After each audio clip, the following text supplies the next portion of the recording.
오늘도 우리 삶 가운데에 복을 허락하시는 그 주님, 이 시간 우리가 다 자리에서 일어나 찬양하며 나아가겠습니다.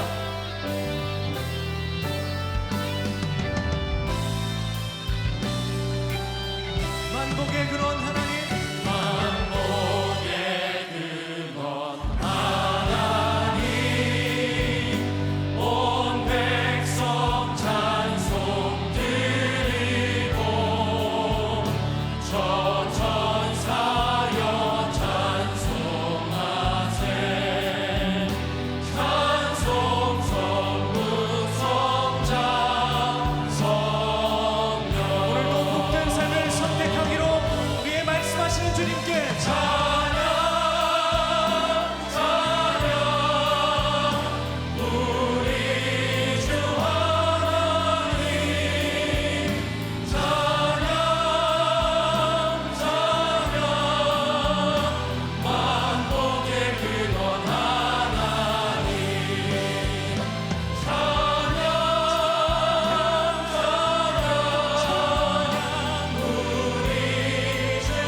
흔들리는 상황 속에서 흔들리지 않는 믿음을 고백하는 이 시간 되길 소원합니다. 함께 기쁨으로 찬양하며 나아갑시다. 주님 뜻대로 살기로 했네. 주님 뜻대로 살기로 했네. 주님 뜻대로 살기로 했네. 뒤돌아서지 않겠네. 뒤돌아서지 않겠네. 이 세상 사람, 이 세상 사람 날 몰라줘도, 이 세상 사람 날 몰라줘도, 이 세상 사람 날 몰라줘도, 이것이 우리의 믿음의 고백입니다. 뒤돌아서지 않겠네. 주님, 이것이 우리의 믿음의 고백입니다. 뒤돌아서지 않겠네. 어떠한 시련이 와도, 수많은 유혹 속에도 신실하신 주님 약속 나 붙들리라. 세상이 이해 못하고 우리를 조롱하여도 신실하신 주님 약속만 붙들리라. 결코 돌아서지 않으리. 신실하신 주님만을 바라보며 예배하는 시간 되길 소원합니다.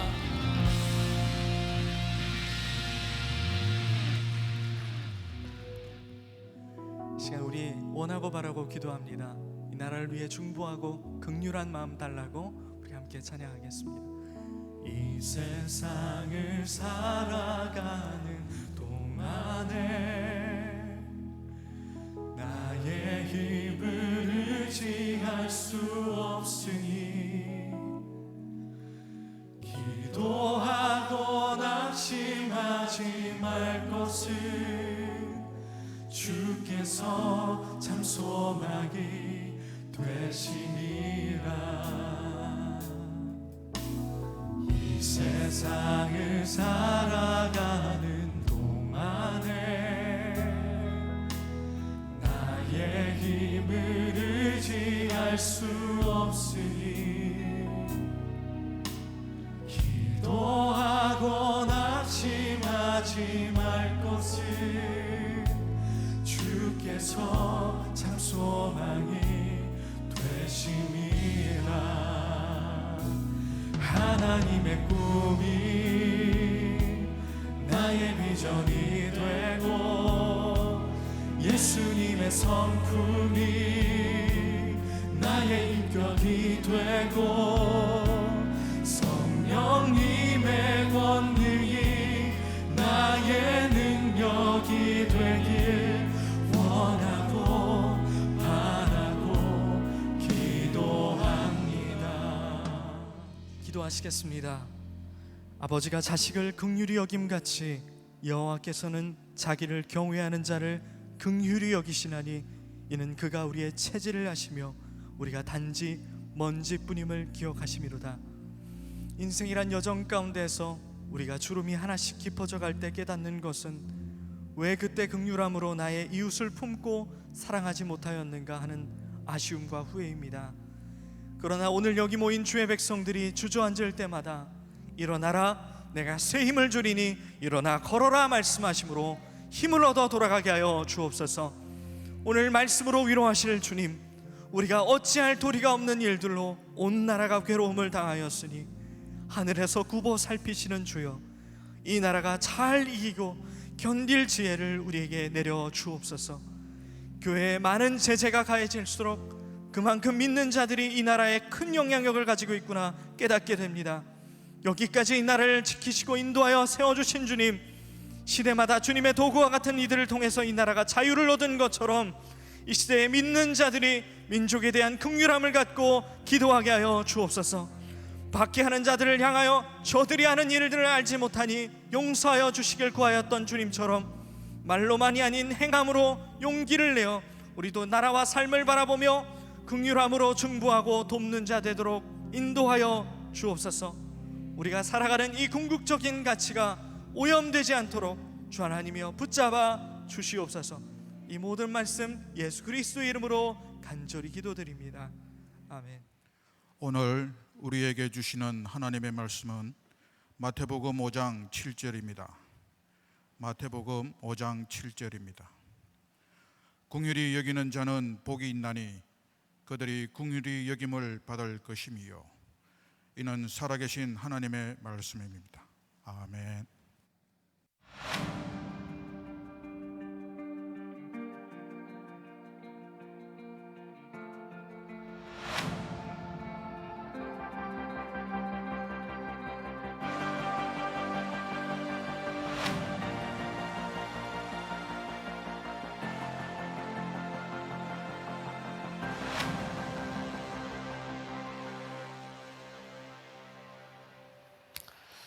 자, 오늘 복 있는 삶을 살기로 결심하다 우리들 6번째 시간입니다.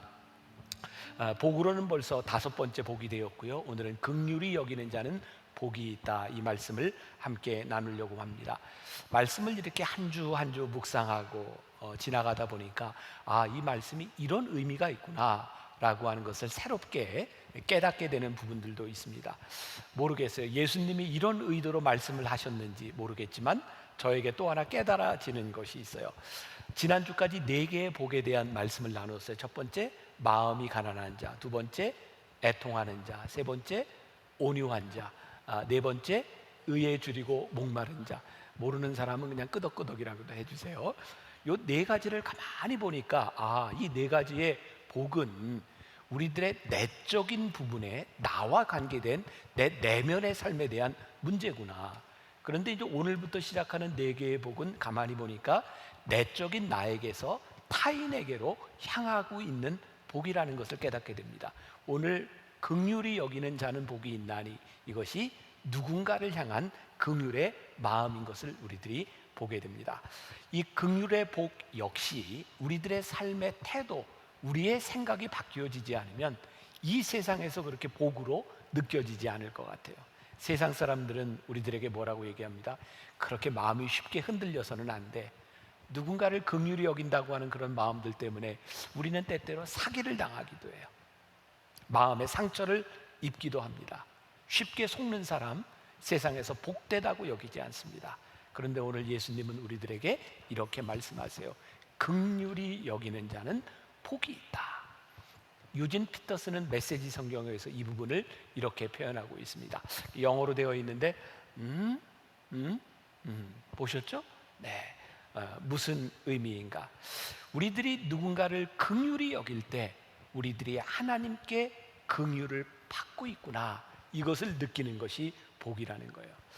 긍휼함을 우리들이 가장 명확하게 느끼는 순간이 언제냐면 우리들이 누군가를 긍휼히 여길 때라는 거예요. 긍휼히 여기는 자는 복이 있다.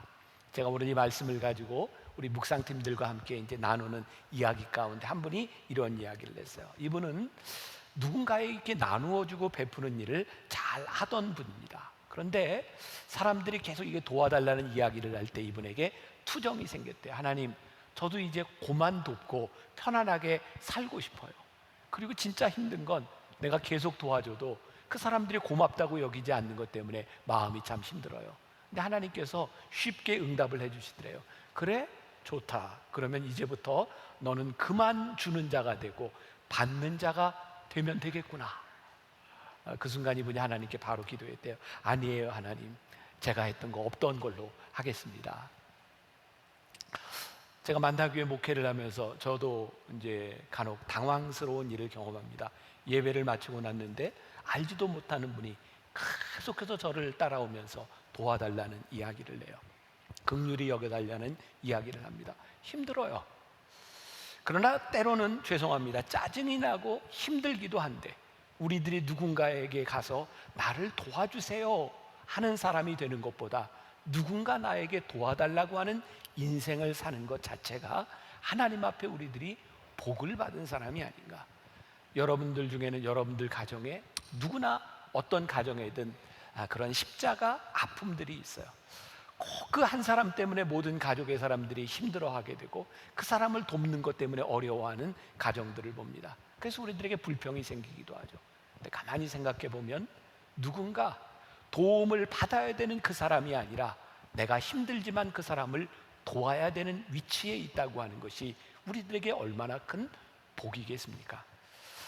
또 하나의 이 통찰을 하게 되는데, 이 긍휼이라고 하는 것은 옳고 그름에 대한 문제 혹은 정의의 문제가 아닌 것 같다는 생각을 하게 됩니다.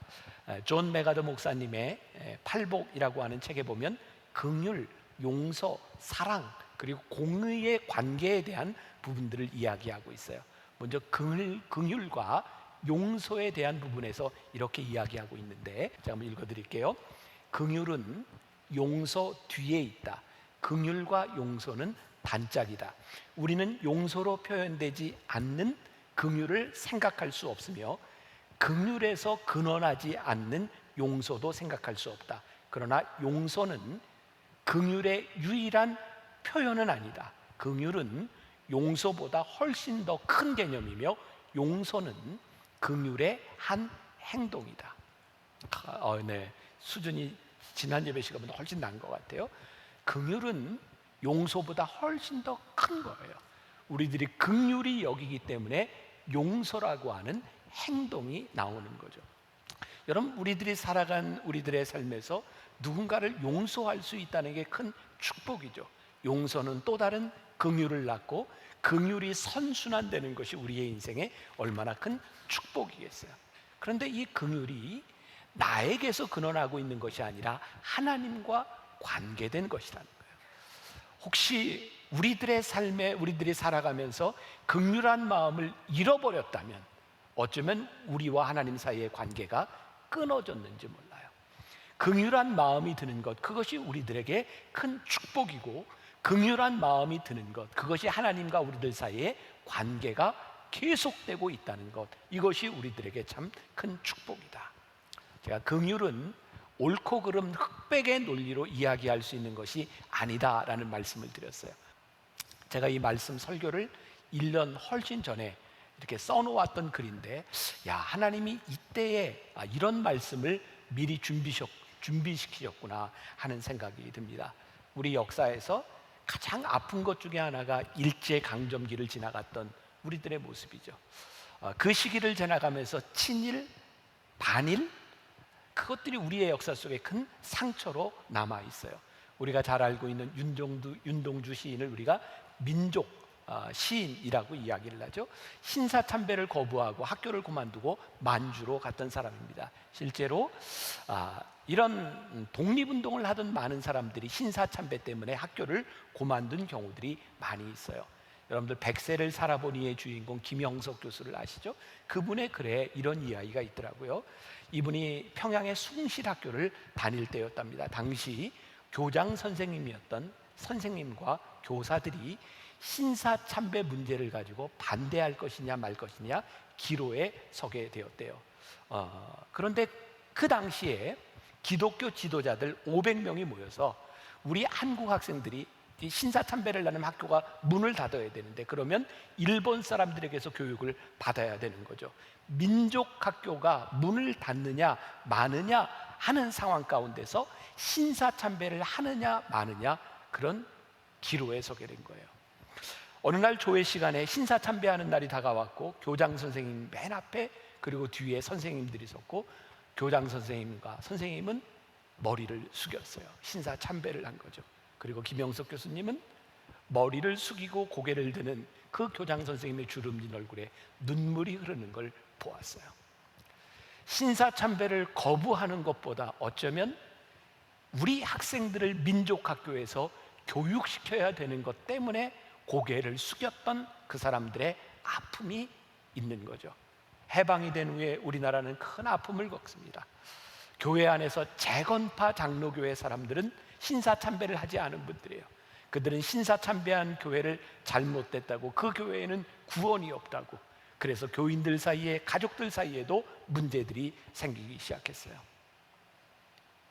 우리가 그렇게 쉽게 옳고 그름에 대한 문제로 바라보는 것이 아니라 하나님이 우리들에게 주시는 긍휼의 마음으로 우리들이 바라볼 수 있다면 옳고 그름의 문제를 훨씬 뛰어넘는 일들을 우리들이 경험할 수 있지 않을까.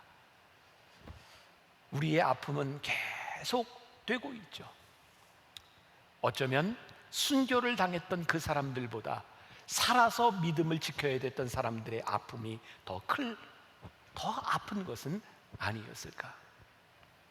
우리들이 성경 공부를 하고 말씀을 이렇게 나누면서 우리들에게 최종적인 질문에 다다르는 것이 있죠. 아무리 지식으로 많이 배워도 진짜 말씀으로 산다는 것이 무엇입니까? 제가 성경 공부를 하면서 계속 들었던 그런 물음이었어요. 저는 이렇게 대답을 했었죠. 예수님이라면 어떻게 하실까를 생각해 본다면 우리들의 행동이 나오지 않을까요? 제가 성령의 열매 시리즈를 가지고 성경 공부할 때 제약회사를 다니던 한 집사님이 성경 공부를 하는 중에 이런 고백을 했어요. 성경 공부 참석하기 전이었는데 함께 일하던 부하 직원 중에 한 사람이 병이 나서 회사에 출근하지 못했다는 이야기를 듣습니다. 늘 그랬던 것처럼 안 됐구나, 아프겠구나, 그리고 지나갈 수 있는 일인데 예수님이라면 어떻게 하실까, 그게 마음에 와닿았던 거예요. 그분이 고민을 하는데요, 예수님이라면 그냥 지나치시지 않을 것 같다라는 생각이 들었답니다. 그런데 그날 그 부하 직원을 방문하면 문제가 생기는 게 뭐냐면, 그날 중요한 실험이 있고 실험을 마치고 중요한 회의도 있는 거예요. 그런데 계속해서 예수님이라면 어떻게 하셨을까, 그것이 마음에 걸리게 된 거죠. 자, 여러분들 오해하지 말고 잘 들으세요.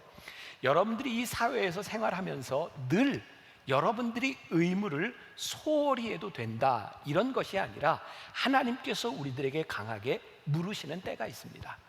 이분은 결심을 했습니다. 그래, 하나님 주시는 마음으로 내가 가서 돌보고 오리라. 그리고 2시간을 예상하고 갔는데 3시간이 걸렸대요. 이제 실험에 참여하지 못해서 문제가 생기고 그 다음 회의에 참석하는 문제가 생겨야 되는데 와봤더니 실험이 늦어져서, 이분이 늦게 왔는데 실험하는데 문제가 없었고 실험이 늦어지다 보니 그 다음 미팅도 자연스럽게 취소가 된 거예요. 이분에게는 굉장히 감격스러운 일이었겠죠. 내가 예수님이라면 어떻게 하실까라고 생각하고 행동을 했는데 예수님께서는, 하나님께서는 우리들이 생각했던 계획대로 아니라 이런 일을 행하여 주셨습니다. 제가 그때 그런 이야기를 했어요. 우리가 예수님이라면 어떻게 하실까라는 마음을 가지고 살아갈 때 하나님께서는 우리들에게 격려하시고 네가 틀리지 않았다라고 우리들을 축복해 주시는 때가 있습니다. 그러나 이것이 계속되는 것은 아닙니다. 어쩌면 예수님이라면 어떻게 하실까라고 하는 이 일들이 우리들에게 세상의 축복으로만 돌아오는 것이 아니라 그 일로 인하여 우리들이 고통을 당하고 우리들이 어려움을 당할 수도 있습니다. 그런데 우리들의 마음에 주시는 긍휼한 마음으로 인하여 예수님이라면 어떻게 하셨을까, 그것이 정말 복이구나 라고 느껴지는 사람만이 긍휼히 여기는 삶을 살 수 있게 되는 것입니다. 긍휼히 여긴다고 하는 것, 그것은 오늘 마태복음 5장 7절에서 긍휼히 여기는 자는 복이 있나니 그들이 긍휼히 여김을 받으리라 말씀하고 있어요. 이 문장은 둘로 쪼개서 볼 수 있을 것 같아요. 하나는 너희가 주어가 될 수 있을 것 같아요. 너희가 다른 사람을 긍휼히 여기면, 또 하나의 주어가 있죠. 하나님이 너희를 긍휼히 여길 것이다. 처음에 네 가지 복이 마음의 상태였다면 이제 다음에 네 가지 복은 우리들의 삶으로 나타나는 것인데, 너희들이 긍휼히 여길 때 하나님께서 우리를 긍휼히 여길 것이다. 저는 요즘 한국 교회, 아니 이 사회를 보면서 우리들이 긍휼히 여기는 마음이 없어짐으로 인하여, 쉽게 정죄함으로 인하여 우리들이 생명력을 잃었다는 생각이 들어요. 우리들에게 예수님의 마음, 긍휼함이 없어짐으로 인하여 내가 옳은 것에 대하여 사람들을 용납하지 못하는 것이 우리 사회에 얼마나 많은 증오들을 만들어내고 있는지 몰라요. 저는 요즘 그런 질문을 던져요. 오늘 이 시대에 예수님께서 계시다면 이렇게 증오를 하실까, 아니면 죄를 꾸짖으시며 죄인들을 향하여 용납하는 마음을 가지실까? 제가 만나교회 목회를 하면서 저에게 가장 큰 영향을 주었던 그런 책 중에 하나가 예수를 전염시키는 사람들이라는 책이에요. 빌 하이벨스 목사님이 쓴 책입니다. 제가 많이 인용을 했었는데 이 책을 요즘 인용을 하지 못합니다. 몇 년 전 이 빌 하이벨스 목사님이 시카고의 윌로우 크릭 교회 담임 목사님인데 성추행으로 문제가 되었고 교회를 사임하게 되었어요. 사람들은 이렇게 이야기합니다. 어떻게 그런 사람의 책을 인용할 수 있습니까? 근데 저에겐 이런 생각이 들거든요. 그 책을 썼을 때 그 목사님이 그런 사람이었을까? 그런 마음이었을까? 저와 여러분들을 봐도 누구도 하나님 앞에서 온전하지 못하고 누구도 실수할 수 있고 우리들 누구도 그런 죄를 지을 수 있는 가능성이 다 있는 사람들이죠. 기억하세요. 교회 안에 죄를 용인하자 이런 것이 아니라 죄를 지은 사람들에 대하여 우리들이 긍휼한 마음을 잃어버린 것이 우리들에게 증오를 낳고 있는 것은 아닐까. 여기서 우리들이 구별해야 될 것이 있습니다. 몇 년 전 한국 교회에 큰 문제가 됐던 사건이 하나 있죠. 그런데 문제는 이분이 목회를 그만두고 조금 있다가 새롭게 교회를 개척을 했어요. 그리고 이렇게 이야기를 했죠. 하나님께서는 이 모든 사람들을 용납하셨으니 하나님께서도 나를 용납하시고 기회를 주실 줄 믿습니다. 제가 오늘 여러분들에게 중요한 기준을 하나 말씀드리려고 합니다. 긍휼은 나 스스로 셀프 긍휼을 이야기하는 것이 아닙니다.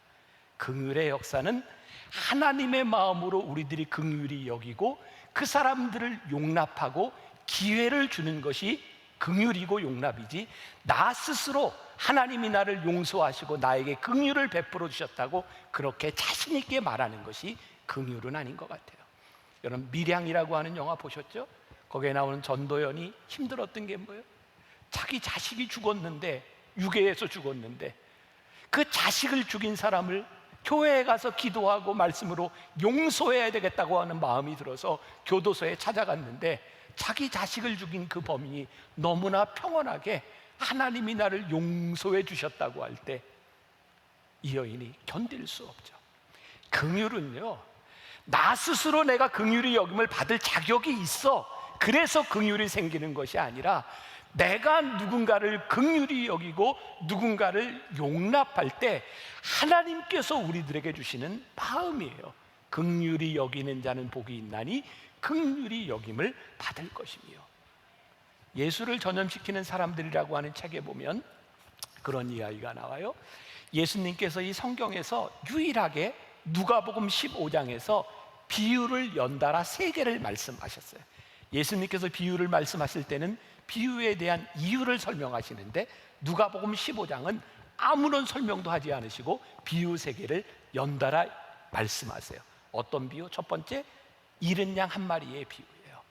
100마리의 양을 가지고 있는 주인이 99마리를 놔두고 한 마리 잃은 양을 찾아가는 그 주인의 마음. 그 다음 비유가 연속되죠. 잃어버린 동전의 비유. 10개의 드라크마를 가지고 있는 사람이 하나에 떨어진 동전을 찾기 위해 애쓰는 마음. 그리고 3번째 비유가 나오죠. 돌아온 탕자의 비유였어요. 아버지를 배신하고 떠난 그 아들을 끝까지 기다리는 아버지의 마음. 예수님께서 그 비유를 바리새인들과 사두개인들과 서기관들과 제자들을 향하여 말씀하시고 예수님께서는 그들의 마음에 어떤 일이 일어나기를 원하셨을 거예요. 얘들아, 이것이 아버지의 마음이야. 잃은 양아 나를 끝까지 찾고 집 나간 탕자를 끝까지 기다리는 아버지의 마음, 이것이 아버지의 긍휼하심이야. 예수님은 그 말씀을 우리들에게 하고 싶으셨던 거죠. 지난해 인도 몬바이에서 우리 선교팀들이 인도에 있는 선교사님들을 위한 위로회를 냈어요. 생각보다 몬바이의 물가가 비쌌고요. 현지 사정으로 선교사님들이 많이 모이지도 않았는데 우리 교회에서 교인들의 헌금으로 이렇게 많은 돈을 들여서 이런 행사를 하는 것이 어쩌면 낭비일 것 같다는 생각이 들었어요. 그런데 하루 이틀을 지나면서 그 선교사님들이 40도가 넘는 그 더위에서 그 자리를 지키고 있는 것, 그리고 몸이 아파서 진료를 받는 모습, 여러 가지 정신적으로 힘든 그 모습들을 바라보면서 우리가 지금 하고 있는 이 일이 돈으로 계산할 수 없는 일이구나. 그리고 그 선교사님들에 대한 긍휼한 마음이 생기기 시작했어요. 그런데 놀라운 일이 일어났어요. 우리 선교팀들이요, 그 선교사님들에 대한 긍휼한 마음이 들기 시작하면서 이런 간증들을 하기 시작했어요. 하나님께서 나를 긍휼히 여기셨습니다. 신기하죠?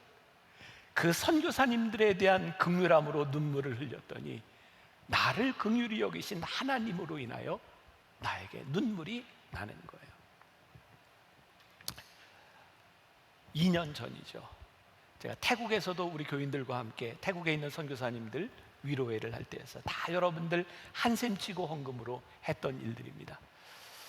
제가 저녁 말씀을 전하기 전에 갑자기 몸이 아팠어요. 제가 가지고 있는 병 중에 하나죠. 제가 공황장애가 있거든요. 요즘은 괜찮지만 그날 갑자기 공황장애가 왔어요. 공황장애를 앓고 있는 분들은 알아요. 갑자기 심장이 뛰고 식은땀이 나고 아무것도 할 수 없고 죽을 것 같아요. 제가 약을 먹고 몸이 진정될 때까지 기다렸다가 집회를 인도했어요. 제가 몬바이에서 지금 여러분들과 나누는 이 말씀을 글로 쓰고 있었어요. 하나님이 그런 마음을 주시더라고요. 하나님이 우리들에게 주시는 긍휼한 마음을 세상은, 사단은 원하지 않는구나. 전 굉장히 강력한 영적 싸움이라는 생각이 들었어요.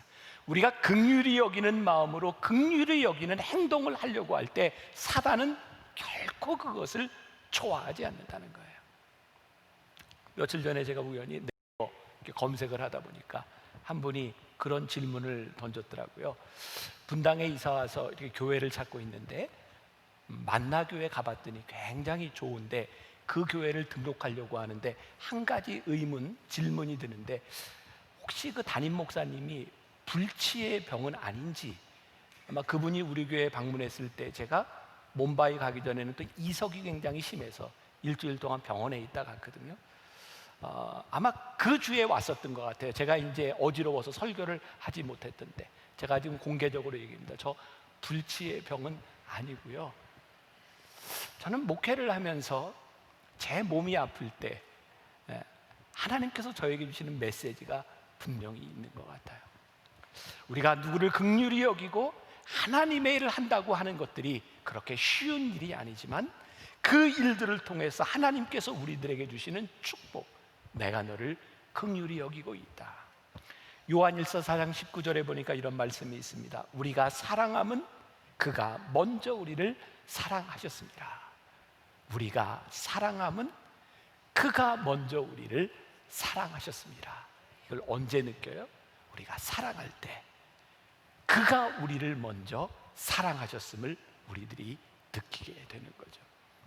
우리들이 긍휼히 여기지 못하는 삶을 사는 몇 가지 이유가 있는 것 같은데, 그 중에 하나, 우리가 참으로 긍휼히 여겨야 될 대상들에 대하여, 긍휼히 여겨야 되는 사람들에 대하여 우리들이 용납하지 못하고 오해하는 것은 아닐까. 2019년 작년이죠. 그 김영석 교수가 쓴 책 중에 교회 밖 하나님의 나라라는 책이 있는데, 거기에 이런 글이 하나 실렸어요. 예전에는 그 양조장을 하는 집들이 꽤 부잣집이었던 것 같아요. 이 김영석 교수님이 젊은 시절이죠. 그 같은 그 마을에 양조장을 하는 아주 부잣집이 있었는데, 아버지가 세상을 떠나면서 그 아들 둘에게 재산을 물려줬어요. 형과 동생이 잘 삽니다. 형은 신앙생활을 잘하는 교회를 다니는 사람이었고, 동생은 신앙생활을 하지 않아요. 동생의 문제는 뭐냐면 술을 너무 많이 먹고, 또 아내가 하나가 아니에요. 옛날에는 그런 일들이 좀 많이 있었죠. 그런데 교회의 기준에서 보면 어떻게 술을 먹으면서 교회를 다니고, 그렇게 아내가 여럿 있는 사람이 교회를 다닐 수 있어요. 그런데 형은 동생의 생활을 보면서 그 생활로 인하여 교회에 들어오지 못하고 말씀을 듣지 못하는 동생에 대한 안타까운 마음이 있는 거예요. 하루는 형이 동생을 찾아가서 이렇게 이야기를 했대요. 자네가 그 아내가 이렇게 둘인 것 때문에 교회를 못 오는 것 같은데, 성경에 보면 하나님이 야곱에게 아내를 넷이나 주셨어. 그러니까 교회에 나와서 말씀을 들으라는 거죠. 무슨 이야기일까요? 여러분들 오해하지 마세요. 그 사람이 하고 있는 행동에 대하여 그것이 옳다라고 이야기하는 것이 아니라, 그렇게 행동하고 있는 동생에 대한 안타까움 때문에 그 동생을 용납하는 형의 마음이 우리들에게 들어와야 되는 거예요.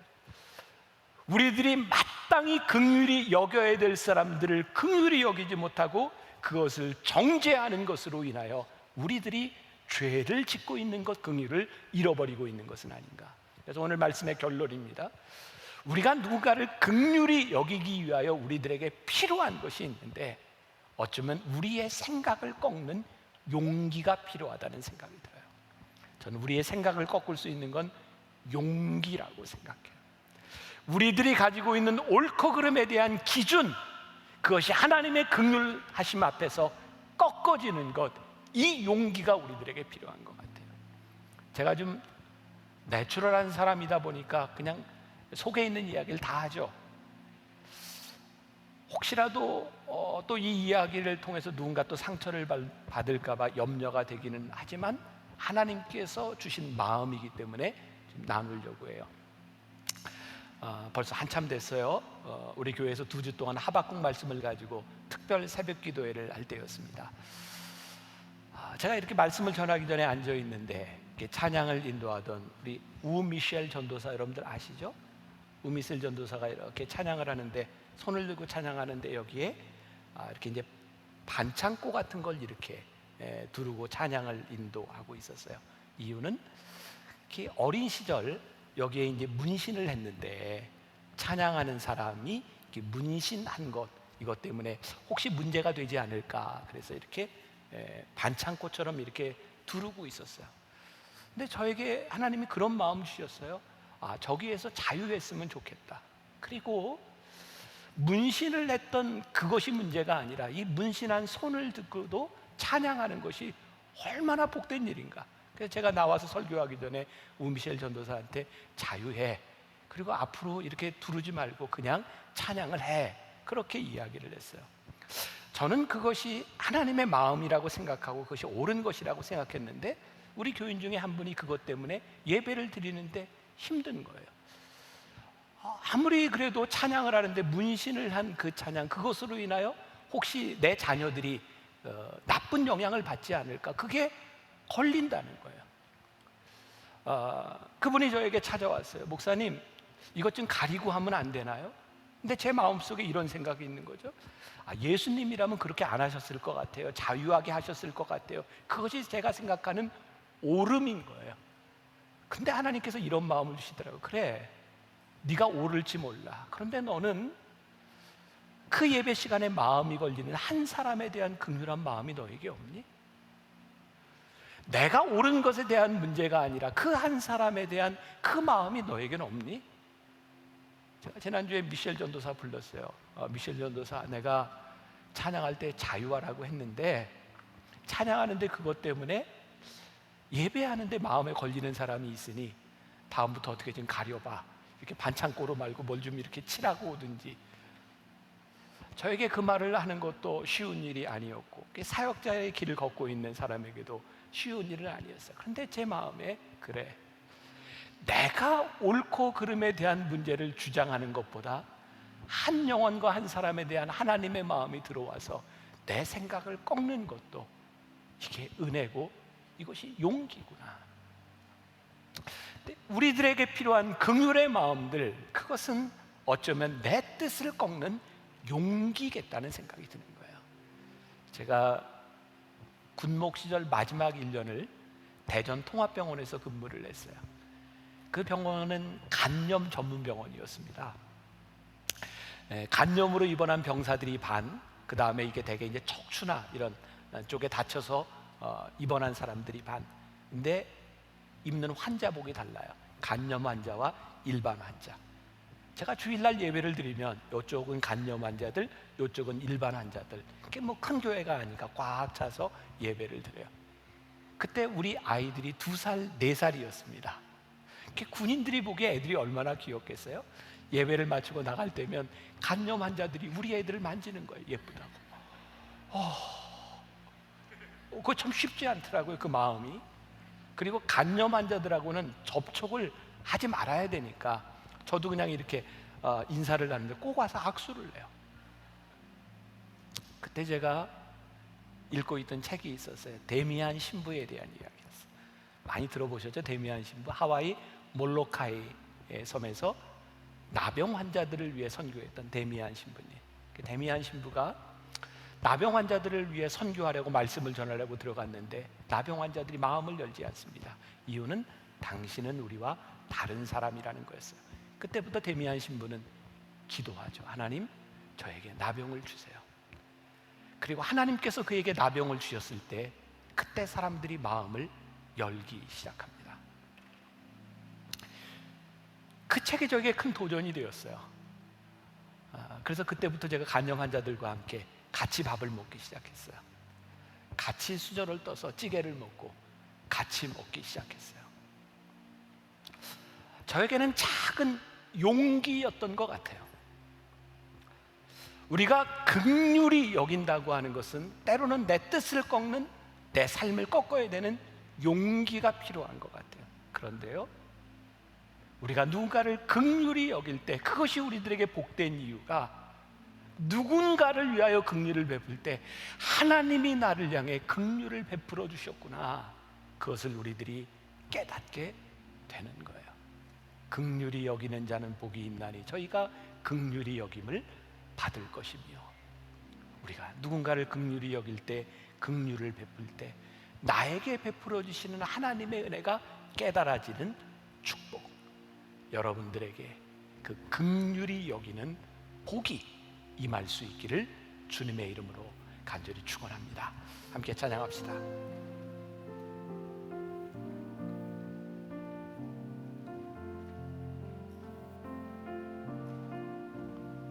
예수의 이름으로 나는 일어서리라. 주가 주신 능력으로 나는 일어서리라.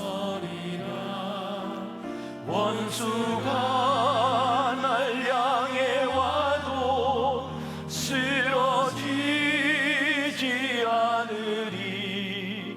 주가 주신 능력으로, 주가 주신 능력으로, 주가 주신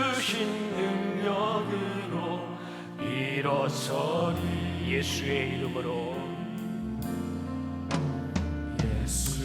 주님, 우리가 주님의 이름을 힘입어 간절히 기도합니다. 주님의 마음으로 아버지 하나님의 마음을 나라 살아갈 수 있는 하나님의 거룩한 사람을 간절히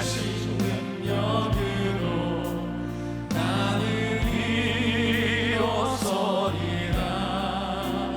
원수가 날 향해 와도 쓰러지지 않으리.